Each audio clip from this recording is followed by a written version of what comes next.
തമിഴ്നാട്ടിലെ രാഷ്ട്രീയത്തിൽ നിർണായക സന്ദേശം നൽകുന്ന തീരുമാനവുമായി മുഖ്യമന്ത്രി വിജയ്. സംസ്ഥാനത്ത് നിലവിൽ ഒഴിവ് വന്ന ഏക രാജ്യസഭാ സീറ്റ് സഖ്യകക്ഷിയായ കോൺഗ്രസിന് വിട്ടുനൽകാൻ ടി.വി.കെ നേതൃത്വം ഔദ്യോഗികമായി തീരുമാനിച്ചു. ഭരണസഖ്യത്തിന്റെ സ്ഥിരത ഉറപ്പാക്കുന്നതിനും കോൺഗ്രസുമായുള്ള രാഷ്ട്രീയ ബന്ധം കൂടുതൽ ശക്തിപ്പെടുത്തുന്നതിനുമുള്ള നീക്കമായാണ് ഈ തീരുമാനം വിലയിരുത്തപ്പെടുന്നത്. തമിഴ്നാട് നിയമസഭയിൽ കേവല ഭൂരിപക്ഷത്തിന് ആവശ്യമായ അംഗബലം ടി.വി.കെക്ക് സ്വന്തമായി ഇല്ലാത്ത സാഹചര്യത്തിലാണ് കോൺഗ്രസിന്റെ പിന്തുണ സർക്കാരിന് നിർണായകമായി മാറിയത്. വിജയ് നേതൃത്വം നൽകുന്ന ടി.വി.കെ സർക്കാരിന് തുടർച്ചയായി ഭരണം നടത്താൻ 5 എം.എൽ.എമാരുടെ കോൺഗ്രസിന്റെ പിന്തുണ വലിയ കരുത്താണ്. ഈ പശ്ചാത്തലത്തിൽ രാജ്യസഭാ സീറ്റ് കോൺഗ്രസിന് അനുവദിച്ച തീരുമാനം രാഷ്ട്രീയപരമായി വലിയ പ്രാധാന്യം നേടുകയാണ്. കോൺഗ്രസിന്റെ തമിഴ്നാട് ചുമതലയുള്ള മുതിർന്ന നേതാവ് ഗിരീഷ് ചോദങ്കർ വിജയുമായി കൂടിക്കാഴ്ച നടത്തിയതിന് പിന്നാലെയാണ് തീരുമാനം ഔദ്യോഗികമായി പ്രഖ്യാപിച്ചത്. മുൻ കേന്ദ്രമന്ത്രി പി ചിദംബരം ഉൾപ്പെടെയുള്ള കോൺഗ്രസ് നേതാക്കൾ രാജ്യസഭാ സീറ്റ് കോൺഗ്രസിന് അനുവദിക്കണമെന്ന ആവശ്യം നേരത്തെ തന്നെ വിജയ് നേതൃത്വത്തെ അറിയിച്ചിരുന്നതായും റിപ്പോർട്ടുകളുണ്ട്. ഈ മാസം 18-നാണ് രാജ്യസഭാ തെരഞ്ഞെടുപ്പ് നടക്കുന്നത്. നാമനിർദ്ദേശ പത്രിക സമർപ്പിക്കാനുള്ള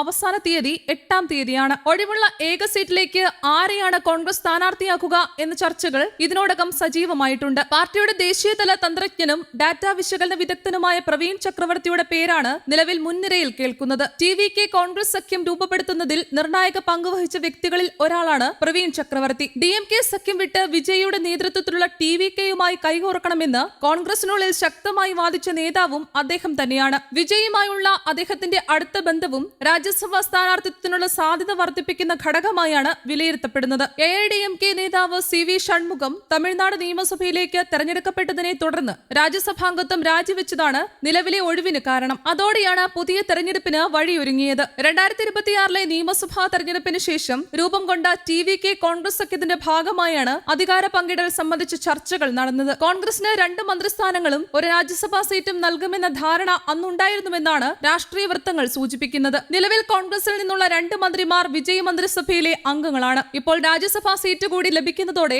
സഖ്യത്തിലെ കോൺഗ്രസിന്റെ സ്വാധീനം കൂടുതൽ ശക്തമാവുകയാണ്. തമിഴ്നാട്ടിൽ മുൻപ് ഡി.എം.കെ സഖ്യത്തിന്റെ ഭാഗമായിരുന്ന കോൺഗ്രസിന് രാജ്യസഭയിൽ ഒരംഗമുണ്ടായിരുന്നു. എം ക്രിസ്റ്റഫർ തിലക് നിലവിൽ രാജ്യസഭയിൽ കോൺഗ്രസിനെ പ്രതിനിധീകരിക്കുന്നു. പുതിയ സീറ്റ് കൂടി ലഭിക്കുന്നതോടെ തമിഴ്നാട്ടിൽ നിന്ന് കോൺഗ്രസിന്റെ രാജ്യസഭാ അംഗസംഖ്യ 2-ആയി ഉയരും. രാജ്യസഭയിൽ പ്രതിപക്ഷത്തിന്റെ ശക്തി വർദ്ധിപ്പിക്കാനും ബി.ജെ.പിക്കെതിരായ രാഷ്ട്രീയ പോരാട്ടത്തിൽ കൂടുതൽ സ്വാധീനം ചെലുത്താനും ഈ സീറ്റ് സഹായിക്കുമെന്ന് കോൺഗ്രസ് നേതാക്കൾ പ്രതികരിച്ചു. പുതിയ അംഗം എത്തുന്നതോടെ പാർലമെന്റിന്റെ ഉപരിസഭയിൽ കോൺഗ്രസിന്റെ ശബ്ദം കൂടുതൽ ശക്തമാകുമെന്നും ദേശീയ രാഷ്ട്രീയ വിഷയങ്ങളിൽ പാർട്ടിക്ക് അധിക സ്വാധീനം നേടാനാകുമെന്നും അവർ ചൂണ്ടിക്കാട്ടുന്നു. കോൺഗ്രസ് എം.പി ജ്യോതിമണി ഉൾപ്പെടെയുള്ള നേതാക്കൾ വിജയുടെ തീരുമാനത്തെ സ്വാഗതം ചെയ്തു. ബി.ജെ.പിയുടെ രാഷ്ട്രീയ മുന്നേറ്റങ്ങൾക്ക് ശക്തമായി മറുപടി നൽകാൻ രാജ്യസഭയിൽ കോൺഗ്രസിന് കൂടുതൽ അംഗങ്ങൾ ആവശ്യമാണെന്നും ടി.വി.കെ നൽകിയ ഈ പിന്തുണ ദേശീയ തലത്തിൽ പ്രതിപക്ഷ ഐക്യത്തിന് പുതിയ ഊർജ്ജം നൽകുമെന്നും അവർ അഭിപ്രായപ്പെട്ടു. രാഷ്ട്രീയ നിരീക്ഷകരുടെ വിലയിരുത്തലിൽ ഇതൊരു രാജ്യസഭാ സീറ്റ് കൈമാറ്റം മാത്രമല്ല, 2029 ലോക്സഭാ തെരഞ്ഞെടുപ്പിനെ മുൻനിർത്തിയുള്ള ദീർഘകാല രാഷ്ട്രീയ സഹകരണത്തിന്റെ സൂചന കൂടിയാണ്. തമിഴ്നാട്, കേരളം, പുതുച്ചേരി തുടങ്ങിയ ദക്ഷിണേന്ത്യൻ സംസ്ഥാനങ്ങളിൽ ബി.ജെ.പിക്കെതിരായ പ്രതിപക്ഷ രാഷ്ട്രീയ കൂട്ടായ്മ ശക്തിപ്പെടുത്തുന്നതിനും ടി.വി.കെ കോൺഗ്രസ് ബന്ധം കൂടുതൽ ആഴത്തിലാക്കുന്നതിനും ഈ തീരുമാനം വഴിയൊരുക്കുമെന്നാണ് വിലയിരുത്തൽ. വിജയെടുത്ത ഈ നീക്കം തമിഴ്നാട്ടിലെ സഖ്യരാഷ്ട്രീയത്തിൽ വിശ്വാസത്തിന്റെ സന്ദേശം നൽകുന്നതിനോടൊപ്പം ദേശീയ രാഷ്ട്രീയത്തിലും വലിയ ചർച്ചകൾക്ക് വഴിവെച്ചിരിക്കുകയാണ്. കോൺഗ്രസിന് രാജ്യസഭയിൽ കൂടുതൽ കരുത്ത് നൽകുന്ന തീരുമാനമായി ഇത് ചരിത്രത്തിൽ രേഖപ്പെടുത്താനിടയുണ്ടെന്നാണ് രാഷ്ട്രീയ വൃത്തങ്ങളുടെ വിലയിരുത്തൽ. News desk Kerala Kaumudi.